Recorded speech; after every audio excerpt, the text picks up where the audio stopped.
আসসালামু আলাইকুম রহমতুল্লাহ বারাকাতু। সুপ্রিয় দেশবাসী, আপনারা অনেকে হয়তো ভাবছেন যে আমি কোনো ধান খেতে অবস্থান করছি। আসলে বিশেষ করে ব্রাহ্মণবাড়িয়া, হবিগঞ্জ এবং আমাদের ওই অঞ্চলগুলো যারা আছেন তারা হয়তো বা মনে মনে ভাবতে পারেন যে আমি একটি ধান খেতে অবস্থান করছি। আসলে যে দৃশ্যটা দেখা যাচ্ছে এটা কিন্তু সম্পূর্ণ ধান ক্ষেতের মতোই লাগছে, কিন্তু আসলে ব্যাপারটা এরকম নয়।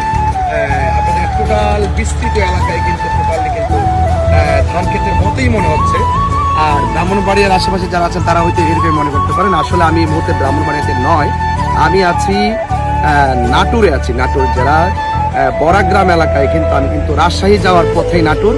সেই নাটোরে যখন দেখলাম যে হাইওয়ে রোডের পাশে খুব সুন্দর ওদের ফসলি জমিগুলো, তখন আমি গাড়িতে দাঁড় করাই, নিচে নামি, নেমে দেখলাম যে আসলে এগুলো হলো রসুন ক্ষেত, রসুনের চাষ।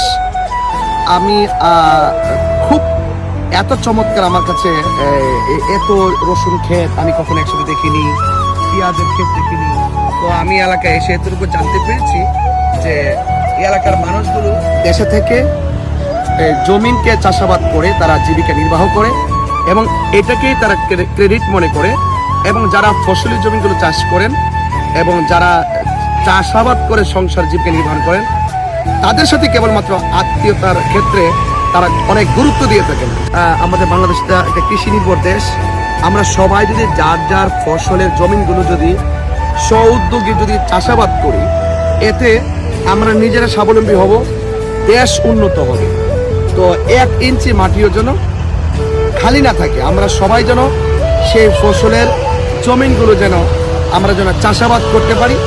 এর দ্বারা নিজে উপকৃত হব, দেশের মানুষ উপকৃত হবে এবং সকলে যার যার ফসলের জমিনগুলো চাষাবাদ করবেন। এই আশাবাদ ব্যক্ত রেখেই আজকে নাটোর থেকে বিদায় নিচ্ছি। আসসালামু আলাইকুম রহমতুল্লাহি ওয়া বারাকাতুহু।